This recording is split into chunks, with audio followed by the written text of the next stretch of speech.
There's this lady named Maria, but we called her Big Mama. But she's the one who asked to be called Big Mama. And what would happen is she would be...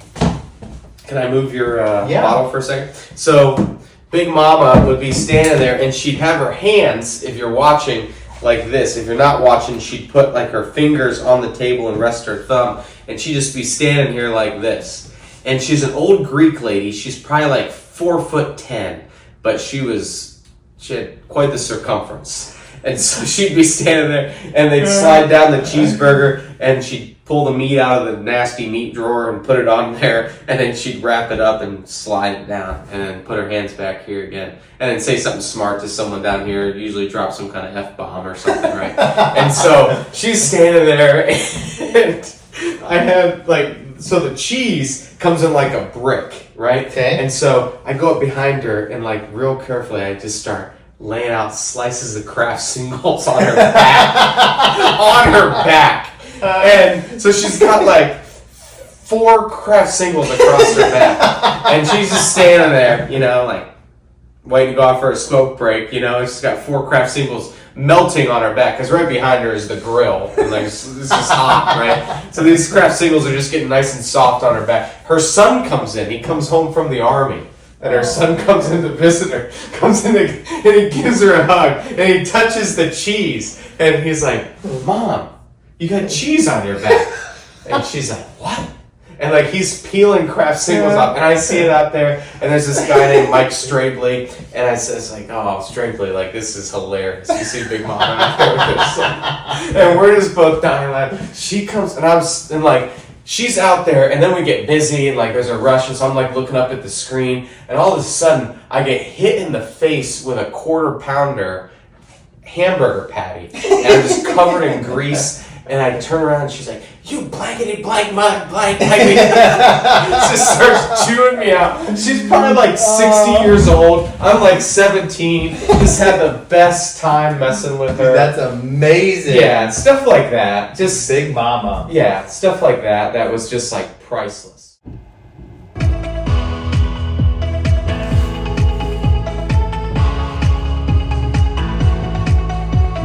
Jrich and Jerry, we're here with you. Trail Whispers podcast on a Thursday afternoon. Fun stories, chiropractic care. Life's an open book, so sit back in your chair. We're walking down the trail of life, so come along. With Trail Whispers podcast, you can't go wrong. Heroes. We're back. Al Sharpton. What else do you need to know? I guess, what do you know about Al Sharpton? I don't really know anything about Al Sharpton other than, he's some kind of reverend, and he shows up on the scene after tragedies happen. That's kind of his thing. So that's all I know. Yeah, same here. Don't know too much about him. Yeah. Other American heroes? I'd have to say American heroes. I think Davy Crockett comes to mind. Really? I don't know anything about David Crockett. I just liked his coonskin cap. Yeah. You would. You've been killing a lot of raccoons recently. Been killing coons lately. Yeah, teaching your kids the ways. Yep. This is the way. This is the way. The kids know that they are a threat to the chicken coop, which you've dealt with this before. You might want them to kill yours off. They're now. vicious. Dude, their teeth, you see them, and the kids were shocked. And I said, they will go in there and kill everything in that coop. Mm-hmm. So, they're just not welcome. Yeah, they're not our friends. No. Nope. So, but that's it. Yeah, just killing coons. How about you? What have you been up to?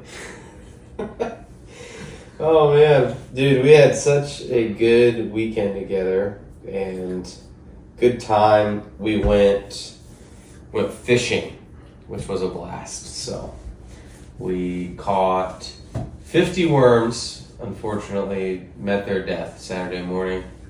They were sacrificed, but we caught 15 fish in a 2-hour time. So Dude, it was awesome. good. A lot of action. and my son pulls out this huge bass. So I'll put a picture of it on there for you guys right now.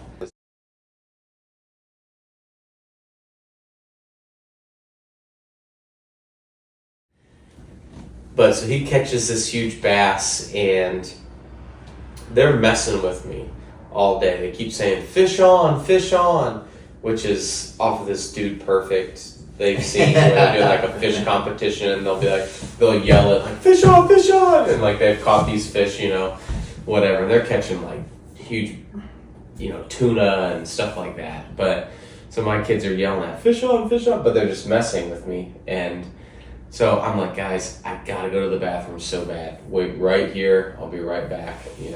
Bathroom's right here. I'm just, super close by. And so I'm in the bathroom, going to the bathroom, and I hear this banging at the door. Daddy, Joe's got a massive fish. It's flopping around in the grass. And I'm like, okay. Like, I feel like they're messing with me again, So I'm like, all right, I'll be out in a second. And he bangs on the door again. You gotta come up with this fish. You gotta come up. And so I go out there, and it's giant. So, dude, that's awesome. Biggest fish all day. All day, yeah. I didn't measure it. We didn't keep any. Did you keep fish growing up and eat them? We would sometimes. If we went with my uncle to Lake Erie, we got some walleye, we would. Or if we'd go to like a local one, if we got like some bigger sunfish or bluegill, we'd keep them. Yeah, we always kept fish. So we'd always go to the state forest. It was called Harrison State Forest. It's down south near Uricksville, Ohio. But there's all these trails that go back in there and all these ponds. It was an old strip mine. And so they had all these ponds in there, and it was a forest. They had to plant trees and stuff. And so we used to hike around to these different ponds, and we would take a stringer with us, or take a bucket or whatever, and we'd pull out a ton of bluegill or sunfish or bass or whatever, and we'd bring them home. My mom would bread them up and fry them up, and it was so good. Do you think you'll do that with your kids? Yeah, we're gonna go camping on Memorial Day. So Monday, Tuesday, and we'll be back Wednesday. And so I'm excited for that. But hopefully we'll be able to catch some stuff and be able to do a little fish fry with them. I was kind of telling them how you do it, and the boys are excited. So I'm sure my daughter won't eat it, but I bet you they'll eat it. So just kind of teach them how to fillet a fish and how to do all that stuff. So you should take them to your mom's then and have your mom fry them up. Yeah, if we keep them, if we throw them on ice and then have my mom fry them up, yeah, we could do that. Yeah. Where are you guys going camping? It's called Lake Pymatuning. It's in Andover, Ohio. So it's northeast. It's near like the Pennsylvania border. Okay. But I grew up going there, and so it's just like a special place in my heart. So, dude, that's campground, rented the campsite, and it's right on the lake. So it'll be good. Just taking a tent, real basic camping. So 2 nights. I'm excited about that. And before we go, we're gonna have to go out and catch night crawlers. Dude, that's gonna be so Did you ever fun. do that as a kid? Yeah. Yeah. So we used to do that. My dad would put Dawn dish soap in the yard and then soak it with water. So it'd be soapy water in the yard. Why would you do the Dawn dish soap? I don't know. He just said this is the best way to do it. And so Would you get a bunch of them? Tons of night crawlers. And we used red flashlights because they can't see red light. And so as soon as they see a regular flashlight, they'll go back in the ground. Yep. But so I got a red flashlight. It's over on my counter over there. It was Dude, $7 on Amazon. Yeah, $7. And so yeah, it got here last night, and so we're gonna go. We'll do a practice run of this on this coming Friday night because they want to go fishing again Saturday. So I was like, we can go fishing. That's fun. I love fishing. Oh yeah. Cheap, it's fun. This place we went is 20 minutes away. I'm sure I know there's closer places. We go up to Sippo Lake. That's decent, but there's a lot of people up there. So this place we went, there was hardly any people. And you're pulling in 15 fish. Yeah. Dude, that's hard to beat. And some good size ones. Some of them were tiny, but mainly good sized ones, so it was fun. So that's Memorial Day weekend. Yeah. So then for all of our listeners, because we have a lot of listeners, we'll have a party at Justin's house. I'll be hosting it. On that Monday, in lieu of the podcast. In lieu of the podcast, I will be here. You guys are all welcome. Yeah. I'll send you the address. Don't plan on taking your shoes off. Yeah, leave Bring them on. pets. Pit bulls. If you have, we're gonna have a pit bull fight in the yard. Michael Vick's gonna be here, emceeing. Dude, any kind of food you want, you're not gonna have to clean up your mess. I mean, it's gonna be a free for all. This will be the party you wanted to have when your parents were gone, but never could have. My brother used to have those parties, and then he'd tell me not to say anything. Him and his friends. Yeah, I remember that because again, he couldn't drive, and so it would be like, "Hey, can you take us to Taco Bell?" And I just get off work from McDonald's. It's like 10 o'clock, and my brother and his friends want to go to Taco Bell, and I'm the only one in the car. Nobody can drive. Everyone's got And they're making brownies. Oh yeah. Don't eat the brownies, Justin. Don't eat the brownies. Hey, at least they knew. Yeah. At least they knew. I wasn't interested in that kind of stuff. Like, I don't know. I just never, like, drugs and even alcohol. Like, I was, like, growing up and stuff, high school, like, some people would go off onto that. It just never appealed to me. No. I was always just kind of like, I don't know. I didn't want to be part of that scene. So. Yeah, same here. I remember that. I remember the first couple times, like, even in college, they'd be like, oh, we're having, like, I just assumed, like, a hangout was like, oh, like, we have a hangout all the time. Bonfires, people come over, coffee, water, s'mores, ice cream. I remember the first time going to someone's house, and it was, like, the most disappointing thing. I'm like, this is pretty lame. Everybody's just drinking, and you just can't have good conversations, so that was short-lived. Yeah. In and out. Yeah. It's like, what are we doing? This is crazy. So. Speaking of those pets, I do have to bring this up. So the other night, after the podcast, I think it's after I listened to a little bit of it, I'm like, I'm going to go down this rabbit trail. And YouTube is wonderful for rabbit trails. I mean, you can go. Sure. And I started looking at pit bull attacks. Nice. I respect that. My wife and I are laying in bed, and she's like, What more could you want? Yeah, so normally if we're going to watch something together, we'll watch like John Chris, Trey Kennedy, like some comedians, stuff like that. Sometimes she'll show me stuff because she's always fascinated by these people that like have the giant, like a lump on their back. And so she wants to see them lance it. She's into that kind of stuff? She loves that stuff. That's a specific thing within people that I know someone else that's like that too, where they like to see that kind of stuff. Yeah, and she'll show me stuff, and I can watch some of that stuff, but then some of it is so extreme. I'm like, I can't see this guy getting a needle stuck up into his ingrown toenail area. And she's like, oh, you have to watch this, and I'm like, I'm out. Yeah. But I can watch a pit bull attack. Sure. So I went down that trail. Dude, it's wild. It is unbelievably wild. Yeah, I saw one in Dollar General this week. Really? Pit bull, yeah. Just hang out. Just someone had it on, at least they had it on a leash. But yeah, just in there like it's no big thing. And I was just like... Dude, more and more places I feel like I'm going to, and this is needed to happen, the signs are like even more direct. It must be a service animal because you have like a disability or something. Yes. Because I think like a few times I've been in a local coffee shop Saturday morning, and it sounds like you're at like a kennel, and all these people are bringing in dogs and they're barking, and I'm like, yeah. We got food going on here. It went too far, too fast. Too far. Yeah. We had someone bring a dog to church a couple weeks ago in the stroller and sat it in the sanctuary. And like, we're doing like prayer, and I hear this dog yip, and I was just like, is there a dog in there? And sure enough, there was a dog, and I didn't, What'd you do? It's gone too far. What did you do? Did you do anything? I didn't do anything. I didn't know what to do. And Dude, I'd start filming. I just didn't know what to do. I was just like, well, whatever. yeah, I'm just like, well, maybe the hopefully dog needs to get saved. something. The dog needs to hear about Jesus. Yeah.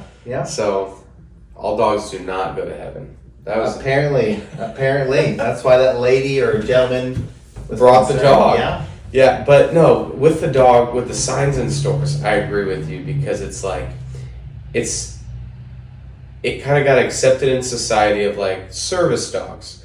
But when we were kids, a service dog was for someone who was blind. 100%. Pretty much it. Sometimes for a deaf person, but usually it was someone who was blind. Yep. But now the problem is like people bring these dogs in and it's like, it's a service dog for my anxiety. Oh yeah. And it's like, I'm sorry, but if you can't go to a store without being so anxious that you can't function, you probably don't need to be in a store. You probably need to be in a facility. You need to be facility on a gurney. I don't want to talk bad about people, but like I've struggled with anxiety and stuff, but I've never thought to myself like, I don't know, if I just bring my dog to the store with me, I'll be okay. I'll be better. It's just it's just gone too far. I think it's got to be like, this has to be a legitimate service dog. Like if you're not blind, please don't bring the dog inside. Yeah. It's absurd. There's too many dogs. So yeah, now it's interesting because my wife she was over in Europe last year, and apparently there's like stray cats everywhere. Everywhere. You're sitting down at like this real nice dinner place, cats just walking through everywhere. Just really like they own the place. At like an outdoor restaurant? Anywhere. You go anywhere and everywhere, they've got cats. So What's the story I there? know we talked about, that could be a spot for us to go visit to help relocate if you did the Cleveland Zoo. Yes. Dude, We're we're here. huge sponsors of the Cleveland Zoo. Big contributors. Yeah. This segment's actually brought to you by the Cleveland Metropolitan Zoo. We've been relocating animals there, and I relocated a raccoon there tonight. great place. Yeah. I was a little bit late. We're a little bit late starting the pod. Yeah. It's about, I don't know what time it is now. 10:30. Yeah. Goodness gracious. So, but yeah, you had to make the trip to Cleveland, and we respect it. Like I said, I've had to relocate some animals, and growing up, my dad was relocating groundhogs and things with his car. So, Do you think it'll die off with our generation? what? Relocating animals? Oh yeah. Dude, people are so, I don't know. Like, yeah. I mean, we could talk about this, like, Yeah, let's talk about it. Anything is fair game on this podcast. I think that's fair to say. We'll talk about whatever. But I am, my sister, I guess this is a good segue in. My sister is, She's an avid listener, right? yes, she's a fan. She's a fan. Super fan. Dare I say. One of our 13 subscribers. We gained a subscriber, by the way. Did we? Yeah, we gained one. So that was exciting. But my sister, she was working and she's pregnant with twins. Okay. And so she's about to have these babies, could be any time essentially at this point. Oh, she's there. Well, she's there, but she's also, it's twins, so they just take up a lot of space, right? So hardly ever does someone with twins make it to full term. Yep. So she's at like 31 weeks right now, I think, or going on 32, and so, but she was measuring full term like a few weeks back. And so she's ready. So she's done working, and she's not going back to work next year. She's done working. Okay. And I was just talking to her today, and we'll just chat on Marco Polo video message, and I was just like, it's so awesome that you're able to do this, and that's what this is great. You're gonna be able to spend time with your kids, and like, I just believe in the traditional structure of the home, and Which would be a biblical. Sure, it's biblical, and if a mother can be at home with the kids, that's great. And I'm not saying anything against if your situation doesn't allow that. 100%. I get it. I totally understand. Everyone's situation is different. Yeah. My situation is something I don't want, and but it is what it is, right? Yeah. But it's like, hey, if we're talking about ideals, this is ideal for her to be able to stay home with these twins and with her other son who's 2 and raise her kids, right? And she'll probably end up going back to work, I'm sure, after these kids grow up a little bit or whatever. Maybe once they go to school or something, I'm sure she'll do something. But I don't know. It's just like, I guess to say like, I also believe that as men, we need to be men. We need to be... Give me a description of a man. I want to hear a description. I don't know though, because you got a plastic water bottle in the back. That's true. Men of the 1800s were not doing that. Yeah. So I guess with a man, I just think of you're taking care of stuff and you're figuring it out. Okay. It's like, look, if there's a problem, we're going to figure it out. We're going to provide the need. So, I don't even know. You got raccoons killing your chickens. It's your responsibility. You got to relocate these raccoons to the Cleveland Zoo. It's not easy. It's a drive. I get it, but it's hard. I understand. Yeah. Tough. Right? Takes a lot of time. Yeah. But it's stuff like that. And it's like doing things hard on purpose. That's what it means to be a man, I think.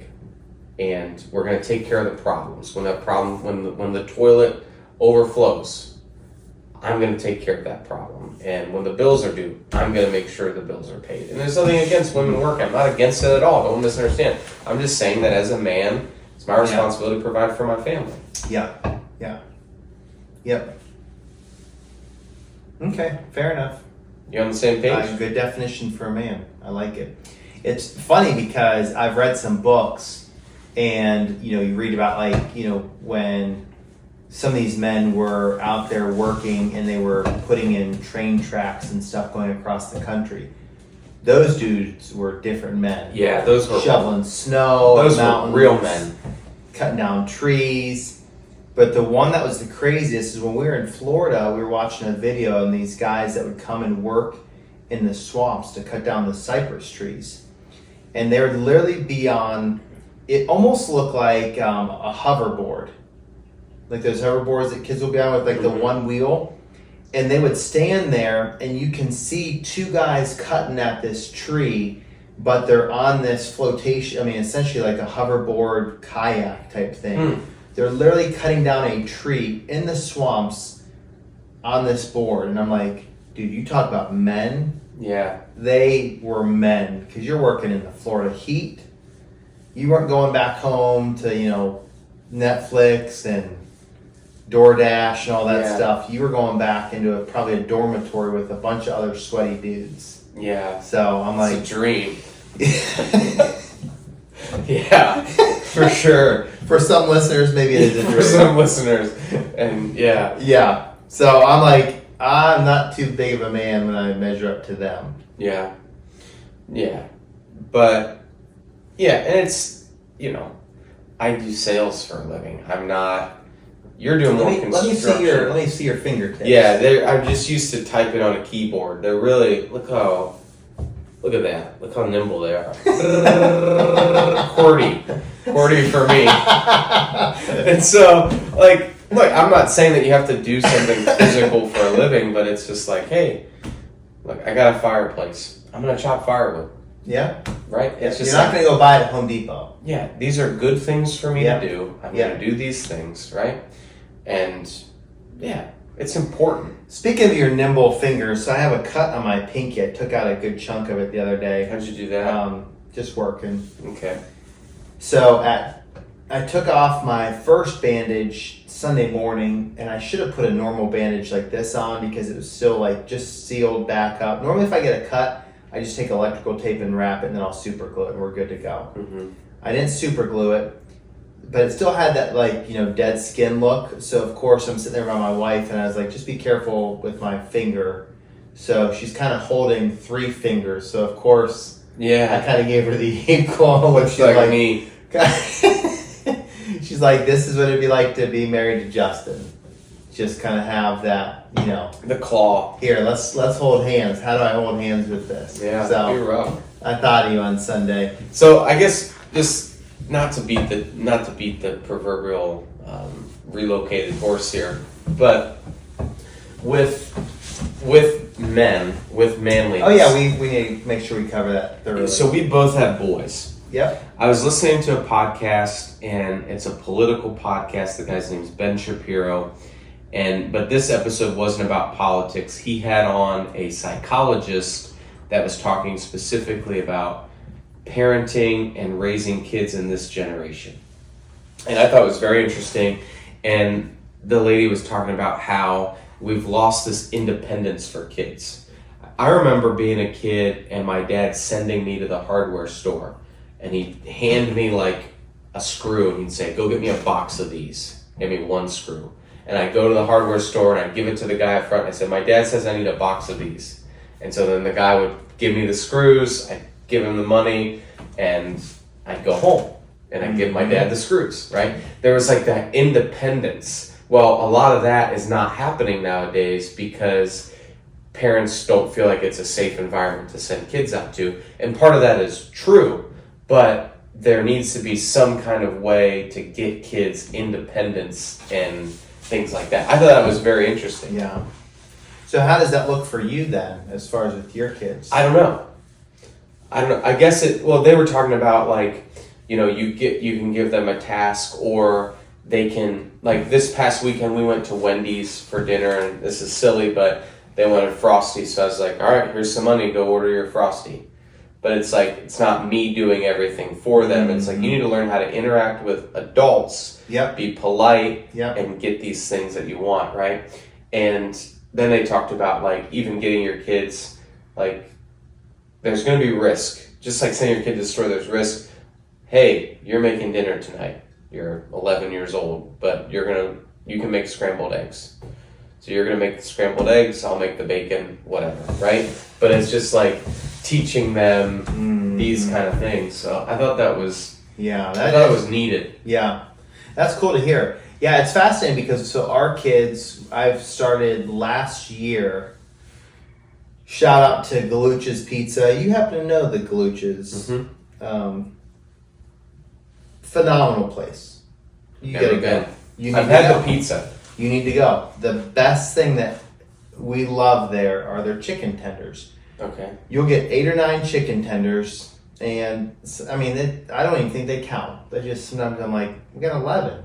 And just, here we go. Puts them in there. Public schools. Dude, they're public schoolers. Dude, so good. But what I started to do with the kids is I would send them in. I would send Sophia and our oldest and say, hey, go in there. Here's the money. Let her know who, they know us. So it's not like, oh, who are you? Yeah. But go in there, let them know you're here. Make sure you tell them thank you. And she loved it so much that now we hardly ever go in there. Yeah. But she'll even take the other two. And Claire, the littlest, she's now at the place where she's like, I want to go in by myself. So I'm like, great, you go in by yourself. She's how old? She's just turned 3. Okay. And she will go in there with money, and she will pay for it, and she will come out. That is awesome.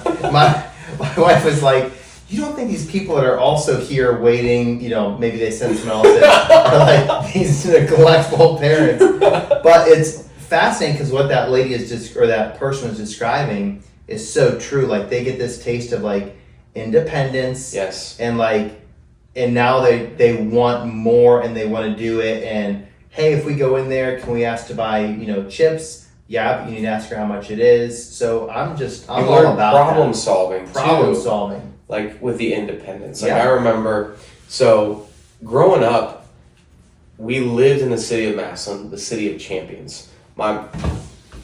City of champions. My mom actually taught at the Massillon City Schools. So champions. You would think that because you're a teacher at the school, you think, I'll send my kids there. But it was actually the opposite reaction to that. It was, no way am I sending my kids here. Do you feel like she just couldn't deal with 4 champions? Maybe there'd just be too much pride in the house, too many champions running around.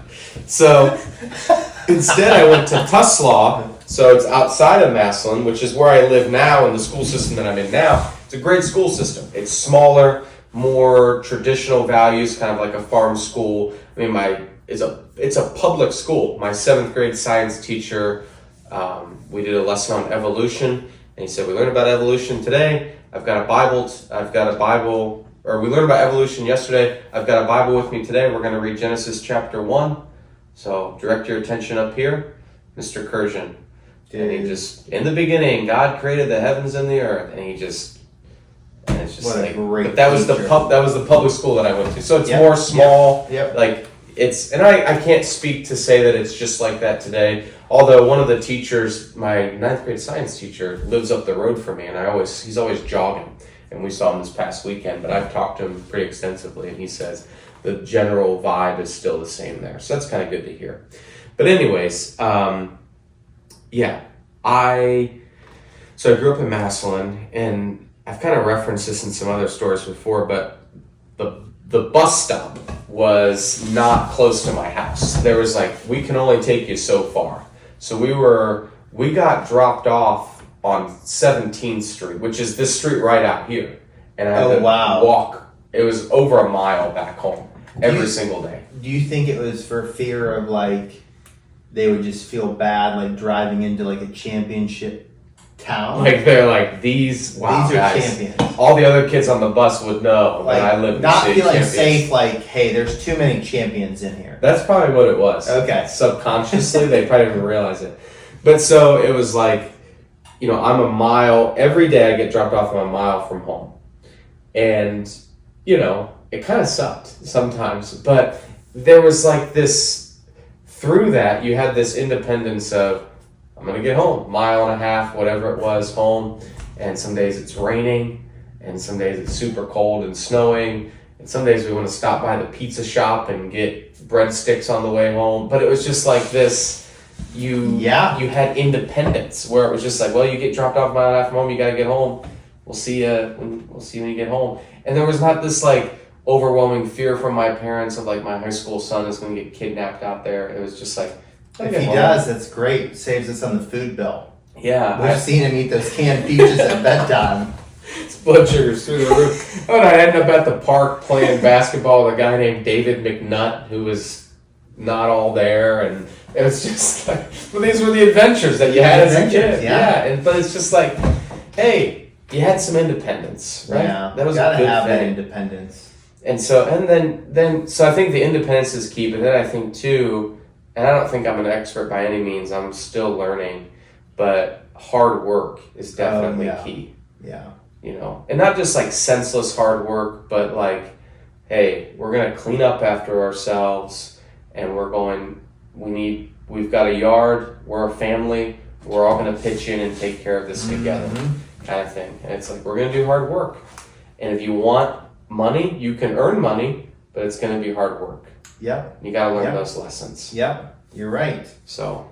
Yeah, dude, hard work. I feel like as a parent, if you can, there's a lot of things you want to instill in them, but work ethic, if you can get that inside of them and their fabric of who they are, that will help them immensely in life. Yeah, 100%. And not something that this psychologist lady said too on that Ben Shapiro podcast was,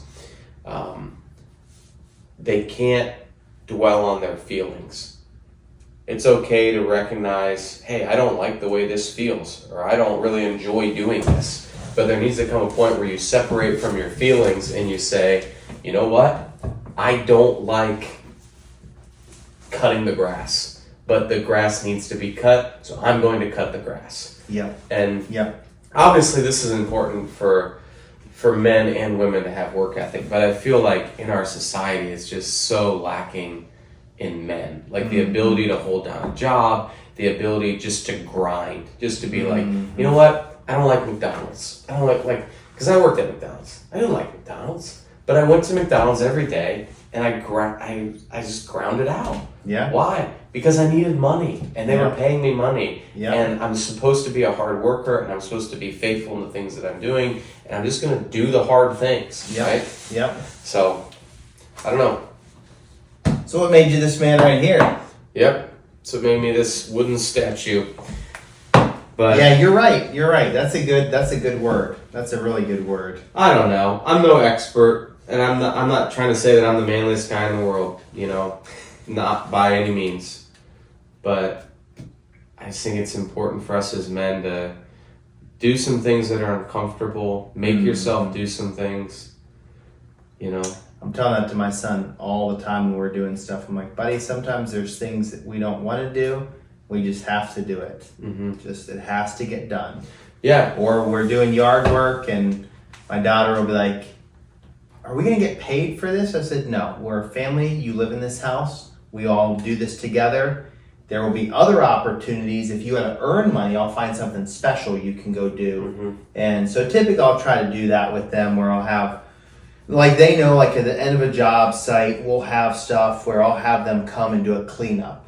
And we'll see who can find the most, you know, nails and screws and things. And so you'll get an extra reward for whoever finds the most. Okay. So it's like this hunt, but then we're moving stuff.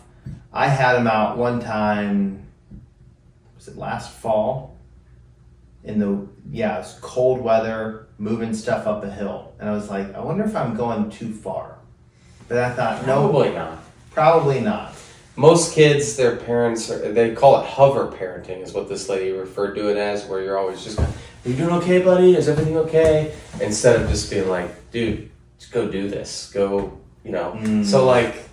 So what are the negatives to hover parenting? Did she describe? You don't have independence, you don't have grit, you don't have self-confidence, because you've never been in a situation where you're all by yourself and you've come out of it and you're like, that was fine. You know, like... That's why you'll be a hover parent? Or that's what you'll teach your kids? Your kids won't have those things. They won't have the grit and the self-confidence. Oh, okay. If you're constantly because they're like, mom is hovering. Yeah, and so that, like, kids like that have increased anxiety and stuff like that because they get put in hard situations and they don't know what to do because they've never been sent into the pizza shop to say, here's the money, go pay for it. They don't know how to interact. They don't know how to do these things. Their parents are doing all the things. And so it was interesting. It was an interesting podcast. I listened to it last night, so it's fresh on my mind. But yeah, that's the thing that I think we're both pretty passionate about too. Is as a parent, like doing those things to make sure we're intentional about raising them the right way. Dude, of course, I mean, we want to raise them godly and teaching them the Bible. You know, teaching them the gospel, actually living out what we say we believe. Sure. So they can see that. But I think additionally, it's like, those things that are beyond that in the day-to-day life.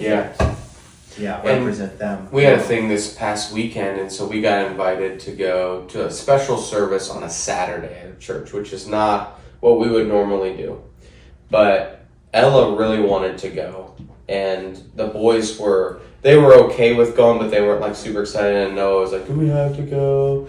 And I just said, buddy, we're going to go because this is good for us. We might not want to go, but it's going to be good for us to go, and we're going to be helped. I said, we need to put ourselves in positions where we're going to be able to grow and where the Bible's being taught to us. That's always going to be a good place to be.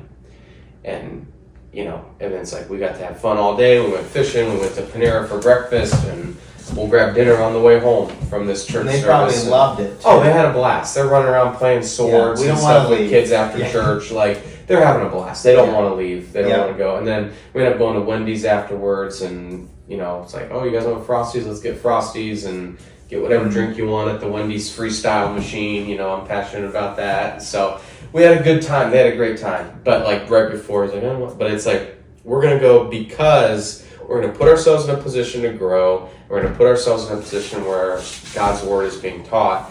And those are always good things to do for us. And so, I think it's just, we got to teach our kids that. Yeah. You know? It's just, it's so important.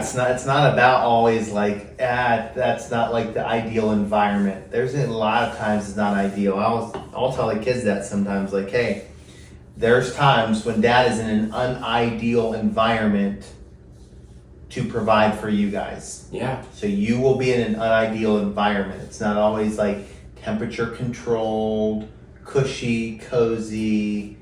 And like we're all sweating. I don't want to do it. And it's like, I don't want to get out of my bed a lot. the bed is so nice and warm, and you know, like at 6 o'clock, I gotta wake up, I gotta get moving. I'm gonna be out I'm not gonna get home till 12 hours from now. And it's like, no one wants to do that, but we have to do that, right? To do it, yep. And it's like we want to be functional, profitable members of society. We want our kids to be the same thing. Mm-hmm. And so it's like super important.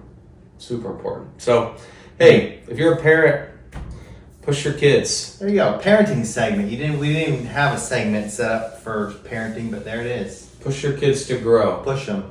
Yeah, and you grow. Show them your growth as well. I think that's important when they see that it's real to you and that. So not that we're experts. And I even think too, like I've talked with my kids about this before. Like like there's times we'll go into a store and we'll be in the store and one of them will be like, "Oh, we forgot to like bring a Bible tract in or something like that," or like we've talked about it before, and I've even told them, I'm like, "Listen, there's days that Dad doesn't feel like talking with people about Jesus or sharing a Bible tract with them. That's just being honest with who I am as a person." But I was like, it doesn't still mean that we shouldn't do those things and shouldn't live that out and shouldn't invest into people just because we don't feel like doing it. It's like, I mean, if we did this podcast only when we felt like doing it, I mean, you're ready for bed. I roll over here, you're ready for bed. I was ready tonight. There are some days where we're both like, we're maxed. Yeah. And we're like, if we only did it when it was convenient, we'd have probably like 2 episodes. Yeah. Which, by the way, I think you skipped an episode. What? Look on our thing. I think you skipped one. I skipped an episode? I'm pretty sure. And I thought last week I called this out. I was like, I think this is episode 15. And you're like, no, it's 16. And I looked on Spotify. This can't be, Jerry. And I think you skipped an episode. Let's see. 1, 2, 3, 4, 5, 6, 7, 8, 9, 10, 11, 12, 13, 14, 15, 16. It's all here. It's all there. It's all here. The one of them isn't named episode 2. It's just called. It doesn't say episode 2. Okay. All right. Maybe that's what it was. All right. Do we have any fan interaction this week? Yeah. So we. And you said we gained a subscriber, so maybe Yeah, we need somehow to reiterate there must to be them someone that. hey, this is not how this goes. Unsubscribe. Yes. No, don't. Please stay subscribed. Someone commented on top shelf of the fridge. There's a diet root beer. Will you grab it for me? Yeah, absolutely. Someone commented on the last podcast about the song that was written, and I'll read the comment here. It says, "Well done, Jrich, on your songwriting skills." Someone named Chad, not quite sure who that is. And I just said, "Thanks, Chad. Jrich is a very gifted individual. We're glad to have him." I like that in the third person. Dude, I played that for my wife, and I said, can you believe this guy? He literally wrote this thing in less than 24 hours. Or maybe it was exactly at 24 hours. No, I wrote it in... You said Sunday night you heard it? I heard that song Sunday night late, and I wrote the song... Monday around like 3 o'clock. I started on it, and I finished it like 4. Dude, that's unbelievable. So... I know, it's impressive. It literally is a gift. Yeah, but I've always been able to do that with like poems and stuff. Poetry and like words rhyming. And back at McDonald's when I worked there, we used to have Freestyle Friday. So you used to have to no, but you used to freestyle rap everything. Like if you needed chicken nuggets, put it in the deep fryer. Dude, that sounds awesome. Yeah, it was just a bunch of hoodlums there. Give us one of your best memories from working at McDonald's. Man, a lot of fun people. Okay. In the Happy Meal one time, they had tech decks, which are like mini skateboards. Okay. Right? And I was just like being stupid. I'm like 17, and I'm doing the tech deck, and because you put it on your fingers and you're like skate with your fingers. Yeah, yeah. And so I'm skating on top of the deep fryer. all of a sudden it slips out of my fingers and the tech deck goes into the deep fryer. And you just see all this plastic start melting. And I'm just like, oh crap, like starting to try to clean this thing out. And then my manager's like freaking out and stuff like that. We also used to do fun stuff where they had packets of what's called picante sauce. It comes with the breakfast burritos. Okay. So it's like a salsa sauce, basically hot. And so what we would do is you would take the top off of the picante sauce. And let's say Mike in the back wanted a Sprite. And so what we would do is we put the straw directly in the picante sauce and submerge that down into the Sprite. So he thinks it's a Sprite, looks like a Sprite, takes a sip, it's straight hot sauce in his mouth. Super funny.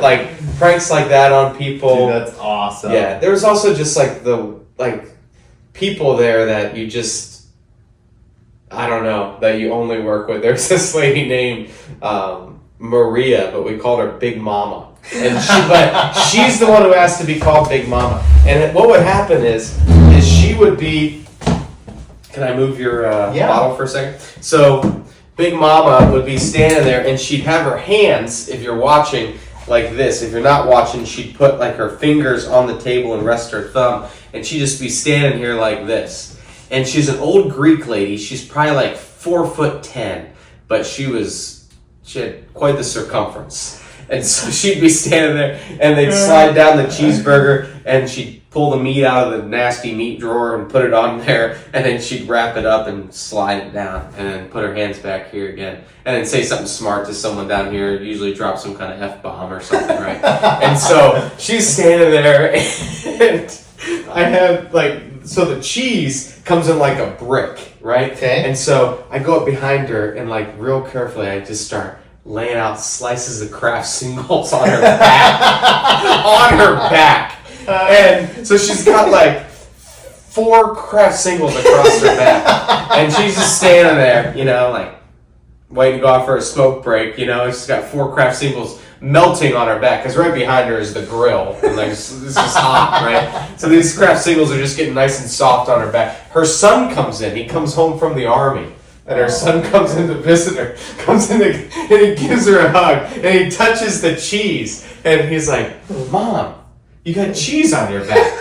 And she's like, what? And he's peeling Kraft singles up, and I see it out there, and there's this guy named Mike Strabley, and I says oh, Strabley, this is hilarious. You see Big Mama out there with this.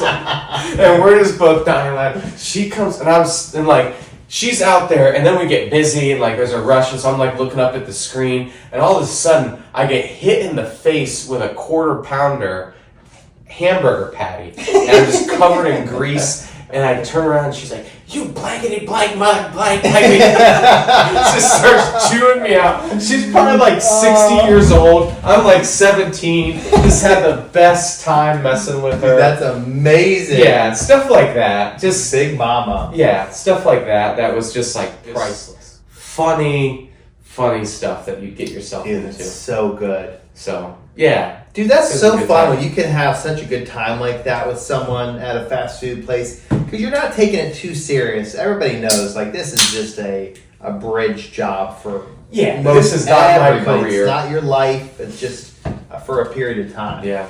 When I got the job at FedEx, the owner of all of the stores, his name was Guy, and Guy Jr., and he wanted me to be a supervisor.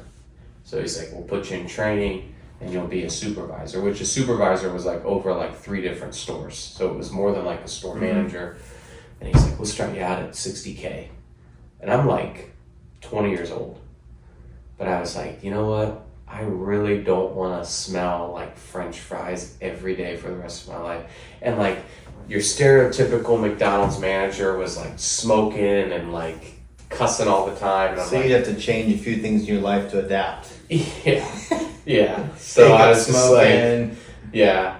I was man, I just don't really want to be part of this. So Interesting. it was fun though. It was a good job, and it was along what we were talking about with the independence thing. It was I grew up in church, right? Mm-hmm. I'm thankful for the upbringing that I've had, and I had good parents, and my mom always made a point to have us in church. My dad as well, but especially my mom when I was younger. And I'm thankful for that. But as like a 16, 17-year-old kid going into McDonald's, I had to learn, because you're getting pressured by everybody around you to do things. Like I'm getting invited to go to parties and getting invited by girls and like all kinds of stuff. But it's like, we're not going to do that because that's not right. And like, there came a point where I had to realize that. And then I was like, well, the reason I'm not doing that is because I actually believe what I've been taught. I believe the Bible. And so then I'd get challenged on that. And then I'd go home. I remember going home and I had to bring my dad a strawberry milkshake. And so I'd walk up the viaduct in Massillon, City of Champions, every night and I'd have a large strawberry milkshake, a 32-ounce strawberry shake in my hand for my dad. And I'd give him the strawberry shake and he'd say, how's work tonight? And I'm like, it's good. Hey, I talked to this guy at work about, he said this, and this, and he said you have to be baptized to be saved, or he said like this about speaking in tongues, or whatever, like from like a Christian standpoint. And then he'd be like, all right, well, let's see what the Bible says. And then we just spend time together looking that up, and it was like, man, that was so good for me, just to be challenged and then be able to stand. Do you feel like that was a pivotal moment in your life, like a time frame, because you were faced with all that stuff that you could then learn? Do you feel like that you made your faith your own? Yes, but I had that ability to go back and like, okay, I have the support of my dad. I wasn't just like pushed out. But I've always told people this too, like one of the most pivotal points in my life was when I started hanging out with you and Wash Jillcox. Because up until that time, I was kind of just like, I've always kind of been a jokester. Right? It's who you are. It's who I am. Take it or leave it. Like, you either love me or hate me. I get it. That's why we only have 13 subscribers. What? Like, we're here, guys. We're here. But at the same time, like, at that point in my life, I was 18, and I felt like I was just kind of floating around, but then starting to hang out with you guys and just, hey, this is real. Normal people that walk with God. Yeah, this is real to these guys. So, that was cool. I really enjoyed that. That's cool. Yeah, McDonald's is a interesting beast. You guys used to come in and visit me. We visit you a little bit. Yeah. You're always back there slinging stuff. Slinging cheeseburgers, Actually, I have a picture of you handing something out to me through the drive-thru. Really? I wonder if I can pull it up. I think you come up in my pictures as if I search for people. I think you're in my search. We're like 45 minutes in already. Isn't that crazy? There we go. There's Jrich. Let me see. Oh. Got a picture of you and Mitchell. Dude, there's a throwback. No way. You have to send that to me. I'll put that on here for the viewers. Yep. I'll throw up a picture here, guys, of me as handing out stuff out of the window.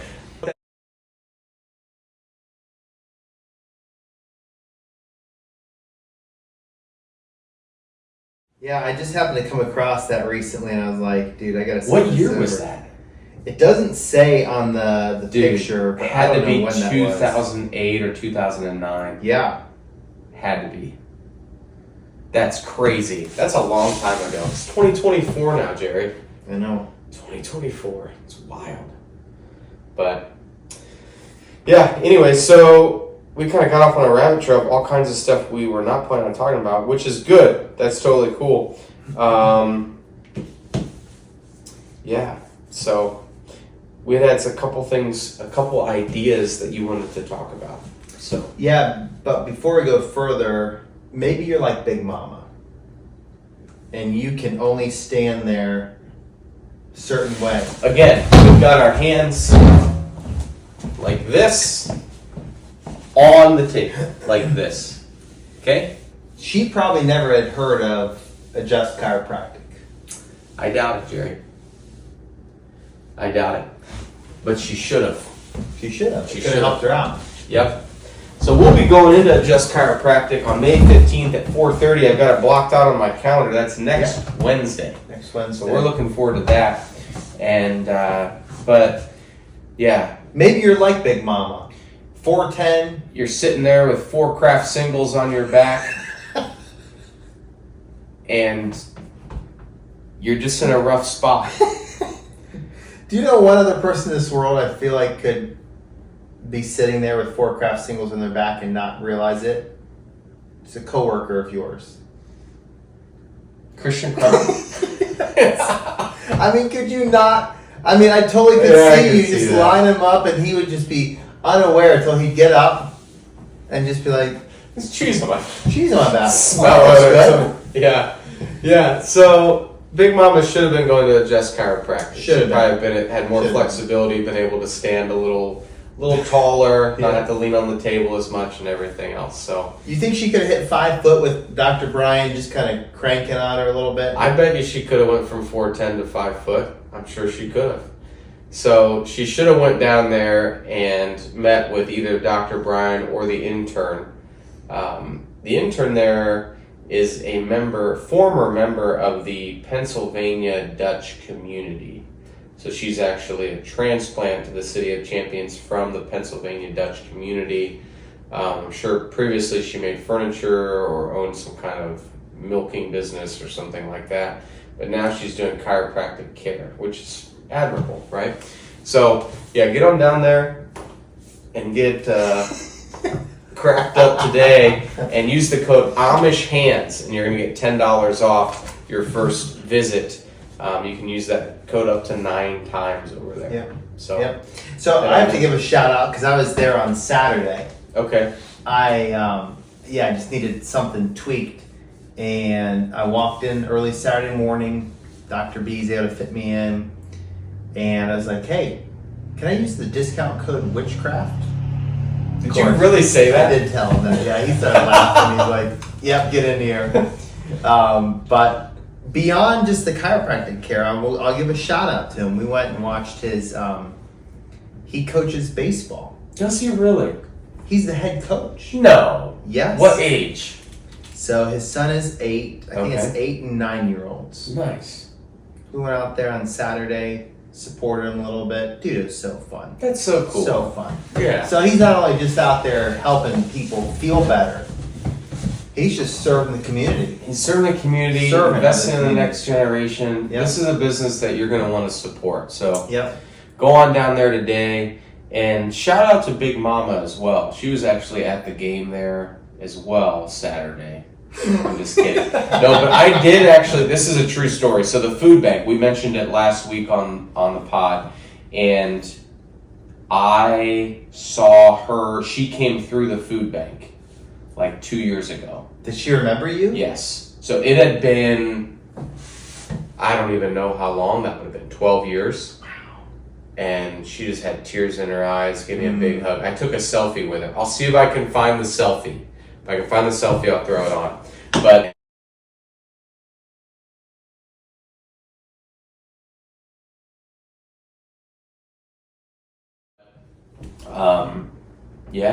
but she only remembered good things. So I didn't even bring up the cheese on the back or her cussing me out a bunch of times, It was just only good things. And that's so cool. Yeah, so Just Chiropractic. Yeah. So you're leaning like Big Mama. You're leaning on the table and you're feeling unstable. Yep, unstable. Head on down. So next segment, I was just thinking about over our lifetime, things that we've purchased that were good purchases. Yeah, I like this. Or they were terrible. And you're like, what was I thinking? Mm-hmm. We've all done that. And it's interesting because we've talked about this being in sales, where you'll see people that will still make dumb purchases today. Yes. And you're like, you should have learned this by now. You're in your 60s or 70s, still making dumb purchases. Yeah. So not everybody learns it. So go ahead and open us up. What's your first, either best purchase, a good one, or a terrible one? Yeah. So how many do you have? I've got about 5, I would say. Total or 5 total. of each? No, about 5 total. Okay. I've got like 4. I've got like 4 total. So we're about the same. So I guess I want to start off by saying I grew up lower income. I think we both did. We were saving dryer lint. Okay. So yes, we both grew up lower income.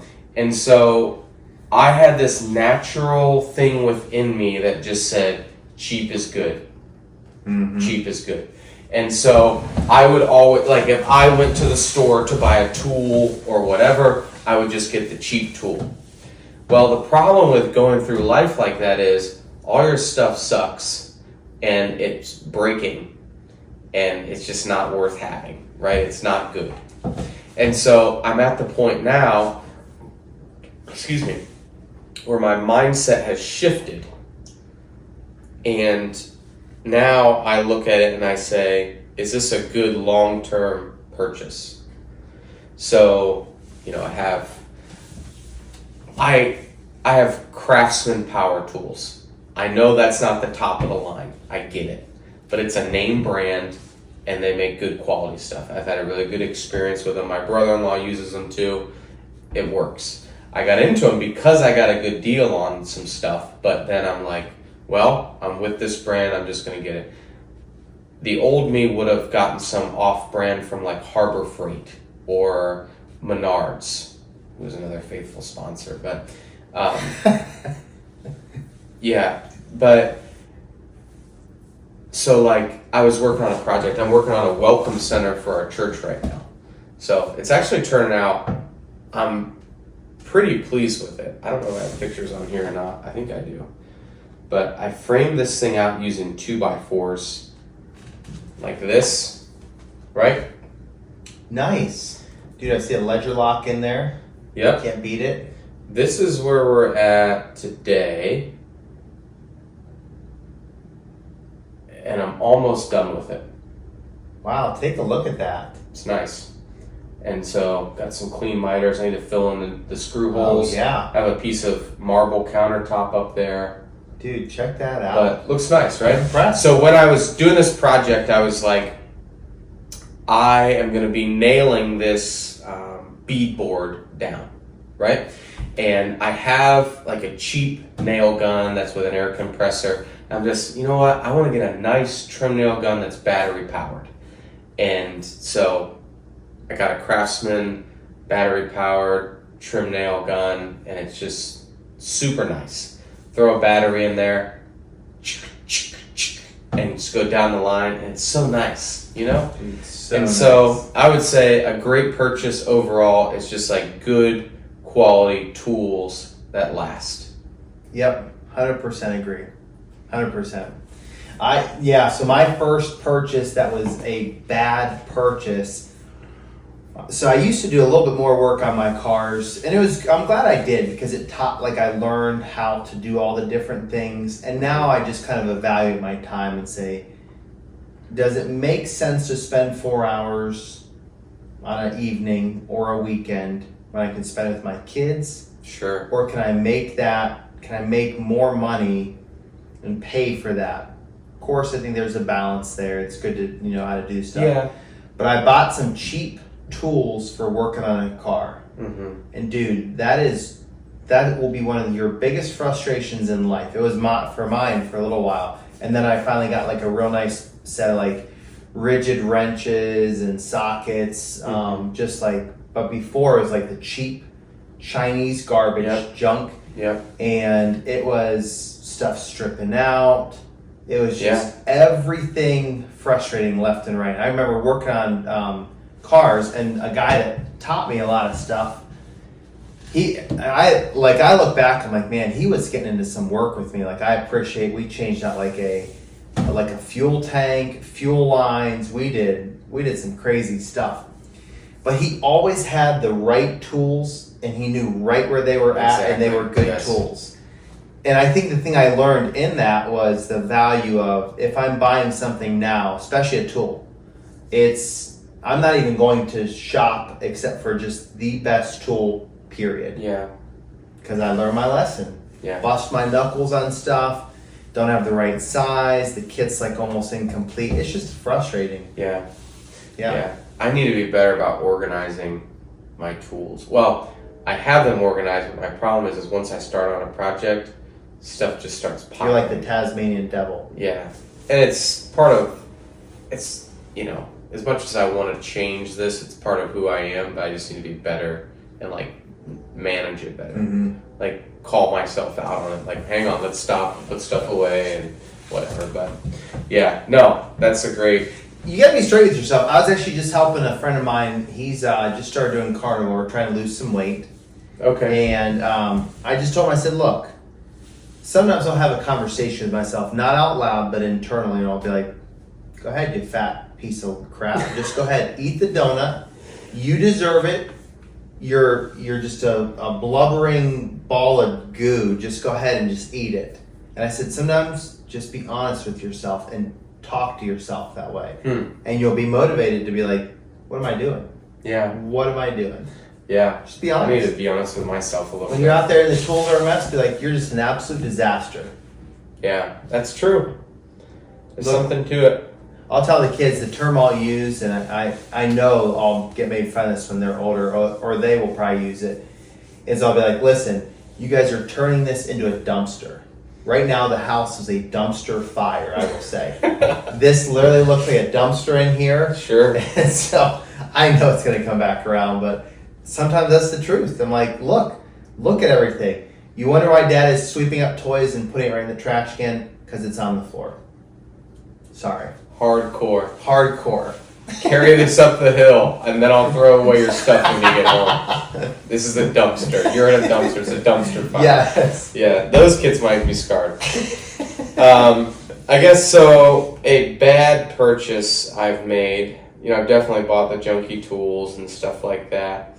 An HP computer. Interesting. I was thinking about this. So I remember this was years ago, probably 7 years ago at this point. And What was that noise again? I don't remember. So like 7 years ago, we were about to upgrade our phones, and we had all these pictures and baby pictures on the phones, and we needed to store the pictures somewhere. So we needed a computer anyways, but it was just kind of like, hey, we really need a computer.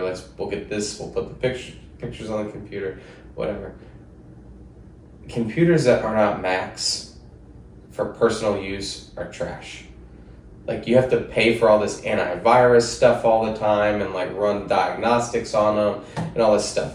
Like, if it's for work, fine. Like, I have an HP laptop for work, but my company pays for the diagnostic stuff and the antivirus stuff and everything else. But from a consumer standpoint, I don't think I'll ever buy a computer that's not a Mac again. Mm-hmm. And it's just, the computer only lasted a few years, and it just stopped working. And it's like, these MacBooks last like 10 years, and then you can resell it to someone who still wants it. Yep. So it's like, yeah, that was a bad purchase. Yeah. But yeah. Yeah, I get that. You want something that's just consistent. You're not always updating it and updating your virus software. Yeah, that's frustrating. Yeah. So I'm gonna go to a good purchase. Actually, I'm gonna call this a great purchase, and I waited on this for a couple years. Was it a pair of frames from Enjoy Optical pop-up campus? Yes. It was. It I was. thought that's what it was. Yeah, so one of our sponsors is Enjoy Optical. Yep. And so they're located in Edmond, Oklahoma, which is definitely a thriving area. Jeremy and I are talking about how we kind of grew up on the poorer side of town. Mm-hmm. This is the ritzy side of town, Edmond, Oklahoma. It's definitely the best of the best. So they've got designer frames. From what I understand, they sell a lot of readers at Enjoy Optical. So a lot of people needed reading glasses, designer frame reading glasses. These reading glasses are going for $1,000 a pop. Made of pearl, harvested by the owner. So that's kind of what sets him apart, is he's making a lot of these frames. So, So he's in there late, he's in there early, puts in a lot of hours, hard-working dude. We were talking about earlier, work ethic, hard-working. I'm trying to scratch my brain for times when he hasn't had a job, or maybe even just was working like 10 hours a week. I can't think of any times like that. Probably never in his life. Probably never. Besides hard working, what else comes to mind? Cash. This guy. Just generous. Dollar bills. This was actually just given to me. No. I walked in there and they're like, Thanks for being you. Yeah, head down there today and get yourself a crisp $50 bill. Smells real. Looks real. Real deal. Enjoy Optical. Generous. Yeah, so like I said, they sell a lot of readers, they sell a lot of sunglasses, and Wash Joe Cox is a doctor. And so he's going to sit you down, he's going to look into your eyes, he's going to see what's going on with your pupils and things, and however the eye works, he's going to test it out and see what's going on. So head on in there, he'll get you taken care of. But if you're saying, you know what, Justin, it's a thriving economy. I'm making more and I'm spending less. Which we all are. Every single one of us. Yeah. Every single one of us. Inflation is down 17% since January. It's deflation at this point. They're like, is it supposed to be working this way? The Federal Reserve is saying pretty soon mortgage rates are going to be less than 8%. And I was like, wow, I got a 2.99. I need to refinance. Yeah. So it's coming down. Yeah, and so look, but even with those circumstances, if you're sitting there and you're saying, even with this thriving economy, even though I've just got money falling out of my dresser drawer, I can't make it down to the Enjoy Optical location in Edmond. The good news for you is there's about 19,000 tan-colored steel buildings with yellow signs in the United States called Dollar Generals. You'll be driving through a cornfield, all of a sudden there's a Dollar General. You'll be driving past a drive-by shooting happening downtown, all of a sudden there's a Dollar General. They're everywhere. They're everywhere. You'll be in a Dollar General, across the street there's another Dollar General. And you'll accept an invitation on Facebook for like a pit fight. Mm-hmm. Guess where it's located? Where's the location? Dollar General parking lot back behind by the dumpster. Yep. Michael Vick will be there. And so it's like, look, get on down to one of the Enjoy Optical pop-up locations in Dollar General. Wash Joe Cox staffs those locations, and he has optometrists on call ready to help you. Whether you need sunglasses, readers, regular glasses, whatever it is that you're needing, they've got it taken care of. Yeah. It'll be one of your best purchases of your life. Yeah, for sure. You're going to be like, that was a good purchase. And then you're going to have the pair of glasses that you had on before. You're going to say, these were a bad purchase compared to these ones that I got. So, and the deals are so great that they're running right now. I mean, he's giving out 50s, 100s, whatever he's got in his pockets. Yeah, he's handing out cash. And then they've got a discount code, too, for you, our faithful listeners. So the deal that they're running right now is you get your first pair of frames and lenses for 99 cents, and you get an additional pair for 49 cents. So you go in there with $1 bill, a quarter, 2 dimes, and 3 pennies. $1.48, Jerry. You go in there with $1.48, and you can walk out with 2 pairs of glasses. That's crazy. And that's the thing. Again, you don't need a deal because of the thriving economy. However, this guy's generous. He's a giver. He's a giver. He's a giver. He's a giver. So you could even walk in there with that, and you'll still walk out with one of these. Yeah, he's still giving. He's still handing out giving cash. it away. Handing out cash. Great guy. Great guy. Generous. Member of the work community. ethic. Yeah. Mm. It's all there. Great family. Great family. Yeah. Great. Yeah.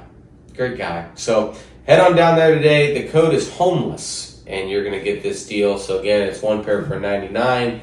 And your second pair for 49, so $1.48 total. So I'm sorry to interrupt. That was obviously a great purchase, but tell us about another great purchase that you had. Yeah. So no, I'm glad you made sure our sponsors were taken care of. Traeger Grill, dude, it's the best purchase I've ever made. When I say great, where are we at time-wise? Are we good? We're at about hour and 10. Okay, so we got so we'll another wrap 20. this up. Yeah, we'll do this one. Traeger, dude, I waited on it for a while, and when I say one of the best purchases, like I'm always evaluating. Okay, what does the family need? What is there something that my wife's wanting, or the kids, or something like that? But this thing, we use it, if not daily. It's 5-6 days a week we use it without fail. Everything we make on it, it is the best. You can make salmon, chicken. We do the poppers, the bacon and cream cheese. Treated some of our homeschool co-op to that last night, and the guys were just like, "Dude, who made these poppers?" And I'm like, "It's all in the Traeger. That's it." Because you can dial that temperature, you can tweak it. I should have bought it years ago. I just wondered how much I would use it, and we literally use it all the time. I've heard really good things. I've never got one, but I've heard really good things. I would spring for it. And I will say this too, I did have one little issue with something maybe a year ago. Called them up, troubleshoot with me on the phone, and they're like, "Hey, like, try this.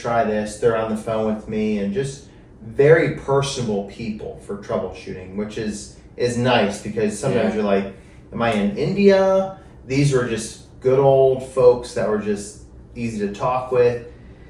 Hey, okay, we got you back up on board, but just because that this one, you had this problem, we're gonna go ahead and send you this piece just to be safe. When you get it, call us. We'll walk you through the install. That's cool. No charge. And then they're like, what's your favorite thing to cook on this? And we'll share our favorite recipe with you on this. And so the one person shared, I actually didn't make them, I should have, chocolate chip cookies. He's like, smoked chocolate chip cookies will blow your mind. Huh. So I bet they would. But I was so impressed, because when there's a problem, I could reach them and they'd walk through with you. And I'm like, dude, this is why this was a great purchase. Because you're paying for the service too. I know. That's what people, I feel like we overlook that until we need it, and then we're mad we don't have the service, but it's Absolutely. like, we could have bought a better product and we would have had the service. Yep. So I'm starting to understand that about life, I feel like, over these past 3 years, really, 3-4 years. So, yeah. A great purchase for me is anything made by a company called Honda has been good for me. And I'll drink to that over and over again.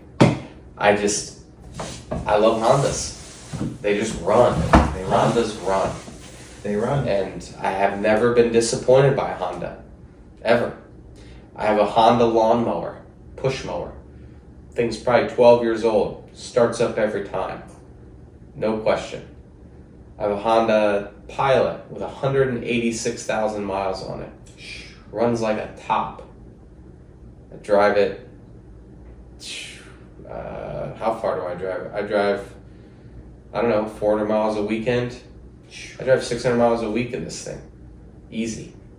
Runs like crazy. A little bit of an oil leak now. It just needs a seal replaced. I don't feel like doing that myself, so I'm going to have to pay someone to do it. So I've been kind of putting it off, and just my carbon footprint grows a little bit because I have to put some more oil in it a couple times a week. But Honda makes good stuff. Yeah, sure, it's a little more expensive. The price tag on the Chrysler minivan is more appealing than the price tag on the Odyssey. But catch that Chrysler in 7 years and see how it's doing. Yeah, that's true. Good. That's true. So, have you always been a Honda man?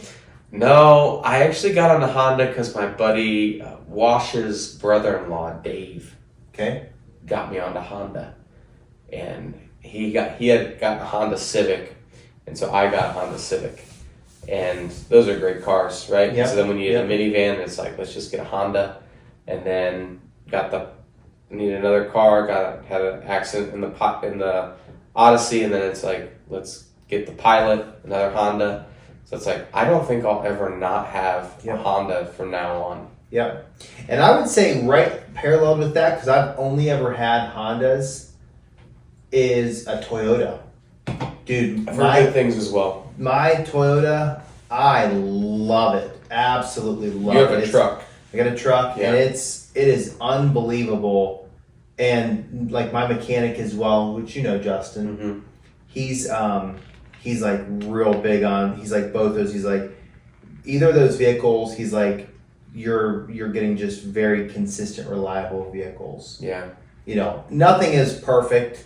Sure. And you're gonna have your stuff that you're gonna have to just deal with. Driving 600 miles a week. But dude, it's the performance of it. I'm like, I just want to know when I turn the key, it goes, and it's just very like almost the predictable. Like, hey, I know at like 130,000 miles, I'm gonna have to be doing some ball joints or whatever the case might be on something. But yeah, you just don't have parts failing like you do on some of these other ones. Yeah, for sure. It's such a relief. So that's been anything Honda has been a great purchase for me. Okay, I'd echo it. Yeah. So a great purchase, and we've done it now 5 times maybe, I feel like, is buying, well, we don't get a whole cow, but a half of a cow. It's amazing. It's the best thing ever. It's a big lump sum that you have to fork out, but... What's a half a cow cost? Like 600, 800,000? Yeah, it depends how much... depends the quality, I should say, that you're getting. So if you are buying a higher quality, you're going to spend more. But I want to say the half cow we got, it was a little over $1,000. But we've got, like I could say, hey, we want this stuff into burgers and we want steaks and whatever else. It's all packaged, ready to roll. But dude, I mean, how much meat is that? Can you just give us an idea? Is that... I've got a stand-up freezer and it filled it. So do you think that is... a couple 100 pounds. 200, 300? I want to say around 300, I feel like. Okay. So it's about, I think it was around $3 or $4 a pound. Okay. But you're getting T-bone steaks. Yeah. So when you look at it that way, the nicest thing is that, I don't have to think like, oh, we're getting low on meat. It's like we have a full freezer filled. Okay, let's move some to the inside and we're gonna have, this food and we've got plenty. And it's nice too, like if we have people on a whim or we have a get together or we want to do something, you're not like, oh crap, we have to go out and buy all this stuff. We've got, 200 hamburger patties. Yeah, that's crazy. Hot dogs. How long will that last you guys? A year? It'll last us probably a little less than a year. So I actually just bought another half off of my brother in Kentucky. He's got a friend that raises cows, and this guy raises them 100% without anything in them, which I didn't know you could do that, but he's like, oh yeah, it's totally easy. So I'm excited to try that meat because we tried it in Kentucky and dude, it was unreal. But I want to pair it with more expensive meat. A little bit more expensive, but you're getting some that's. You're not getting that stuff in the meat that's in some of these other cows. But, again, you're going to spend your money on something. When that cow comes in, Jeremy's going to make me a steak, and I'll try it live on the podcast for you guys. So let's not let the viewers down. I'll have my wife make this steak. She's got these things when they're perfect. They're perfect. I talked to the guy last night. Have you ever tried, it's called, I think, sous vide? So apparently what you do, this is how you get your steak. He said perfect. You vacuum seal it and you put it in boiling water and you have this I think it's just like a floating probe that's in there. And you can, get this to where the temperature is like 130 degrees. And you'll cook this thing and it can be in there for an hour. And he says you will pull this steak out and he said it's like butter. He said it is perfectly cooked because it's at 130, which now he also he's like, I'll pull it out of there and then I'll take my torch. He's got like a torch. He'll torch this thing to char the outside, char it and everything. But he's like, it's perfect every time. So I've actually heard of that method of cooking. I didn't know what it was called. Yeah. So that makes a great steak for what it's worth. Yeah. But yeah, if you're on the fence, go get a quarter of a cow. You will not regret it. I might purchase a quarter. Yeah. It's a good investment. Yeah. So I've got another win, another positive thing. Bluetooth headphones. Interesting. You know I'm a fan of these. Oh yeah. I got you a pair because you were rolling around with the old headphones. The old group. Yeah. And I just use them so much. They're so practical. The better quality headphone, the better it is. So I've got a pair of over-the-ear ones that I really like that are noise canceling. Those are great because like I'll go to Panera and I'll want to do some reading, or I'll be in between appointments for work and I'll just want to be able to zone people out and not have noise going on. Put these on. It's fantastic, right? And then I've got like the standard. I have some Beats. They plug in, but the ones that I like, let me grab them just to show the viewers. This is the style that I like. I know there's all kinds of different styles that you can get with different stuff, but I personally like this style. So if you can't see it, what it is it's like a wire that goes around my neck, and then I'm able to put them in like this, listen, and then I've got this is a magnet here, so that way they stay around my neck. So I'll just leave these on as I'm going about my day, phone call, boom, hey, how's it going, you know. My wife's been telling me recently about the Bluetooth headphones and the cancer causing, and don't listen to her. Don't listen to her. My dad used Bluetooth headphones every day.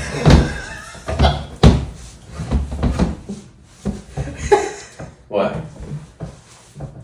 Why is that funny? There goes your graveyard humor. This is why we have 13 subscribers. My dad died of cancer, so. Anyway, I'm sorry, that's a messed up joke. Sorry, Dad. But yeah, that's the graveyard humor. I'm sorry, I just think my sister's gonna love that. She'll love it. She's probably still laughing. So, anyways, yeah. Interesting. That's it. Fascinating. It's super practical. Yeah. Yeah. Like another great purchase with other practical things. Just like I was just trying to think of things I use every single day. Like this iPad, I use it every day, and I love the Apple Pencil. Like practical stuff. Like I know it's not the most exciting stuff in the world, but it's practical. So this is a game changer for me. Was a coffee grinder. Okay. Every day. I did not purchase this. Actually, my dad gifted it to me like 5 years ago, 6 years ago. Prior to that, I would buy ground coffee. Yeah, so much fresher. So I thought, so now I buy the whole beans. Yeah. Can grind it up. Dude, it's unbelievable. I'm like, what was I doing going through my life without a grinder?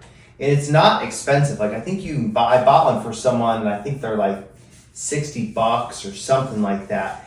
And it's just there's different levels. You can That's what I was going to say. There's probably different levels of them. Yeah, there's different ones. If you go with like a commercial grade, you can spend a couple $100, and maybe that's one day. But this thing just works, and every day, along with that, I purchased just a simple pour over, just the V60, the glass. So my dad used in there. Yeah.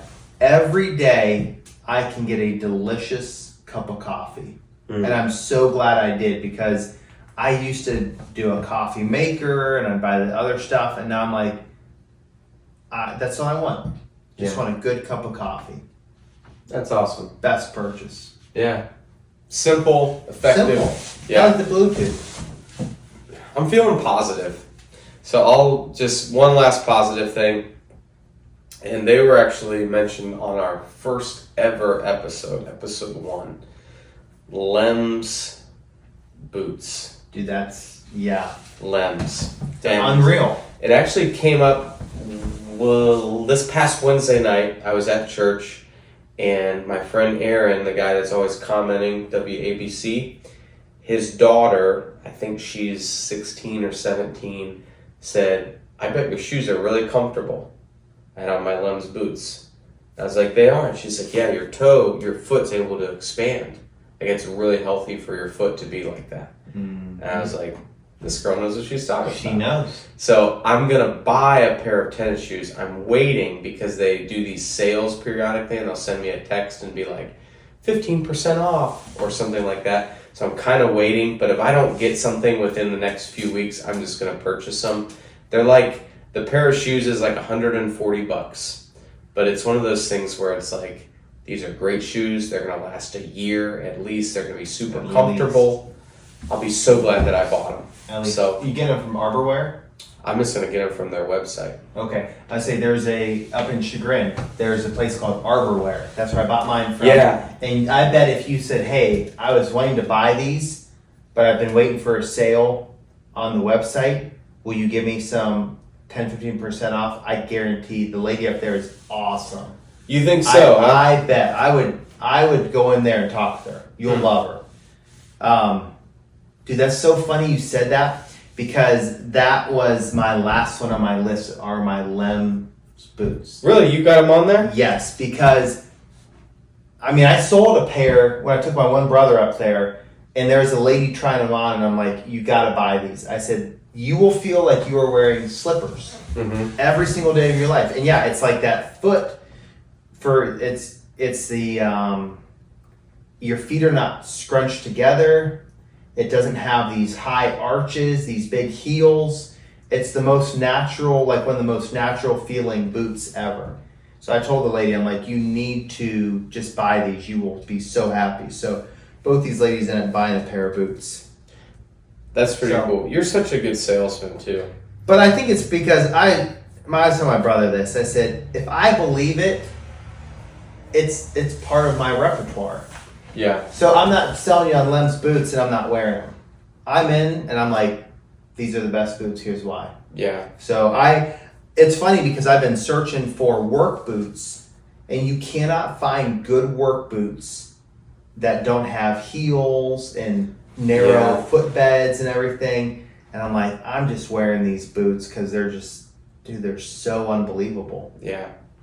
I actually went on their website to show you a picture, and they had 10% off if you sign in with your email. So I'm doing that now.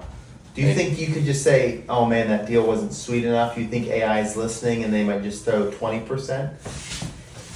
I wish I had 20% off. I would for sure purchase a pair. Let's see. Nothing yet. But let's give it time. Yeah, that's good. But it's not, the code got sent to my phone, which is filming this, so I just gotta wait until this is over. But I might buy them tonight. So, but yeah, you have to break those out next week. Yeah, I will. Show them on the pod, dude. Yeah. If you're out there and you're like, it's not a big deal, just go try a pair on. You will never go. Just back. look it up. Just go on the website and look up why it is that they are more comfortable. Lems, Lems shoes.com. So LEMSSHOES.com. And a good spot to try those, I feel like too, is our probably final sponsor is Menards. You might find yourself wandering in circles in there. If you have Lems on, you won't even know you're wandering. You got a lot to do. When you're at Menards, you probably got a big list, because not only are you shopping for the plumbing needs that you have, you need to get your pet supplies. Yeah. You need to get your groceries. You need to get your Christmas decorations. And you need to get all your kitchen knives. So you've got a lot going on. And then while you're in there, you're like, oh crap, I realized we need a new dryer. And then I was going to drywall the back bedroom, so I'll pull around a barn 4 outside and load that up in the car. And you won't even know it when we're in your Lems. You're going to be walking on a cloud through that place. Yep. And that's why we're able to go there daily and be frequent shoppers. So, and I never did fill out the rebate, and it had to be done by May 5th. I'm a loser. Could have got $30 back in the mail. That's just who I am, Jerry. Who you are. At least you're doing the honest self-talk right now. This is on the self-talk. I'm a loser. I'm a loser. Failure. Yeah, all these things about me.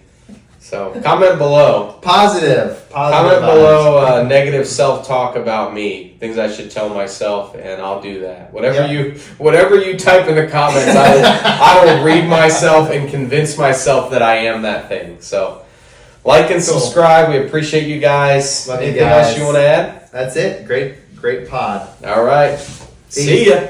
I'm buying some shoes.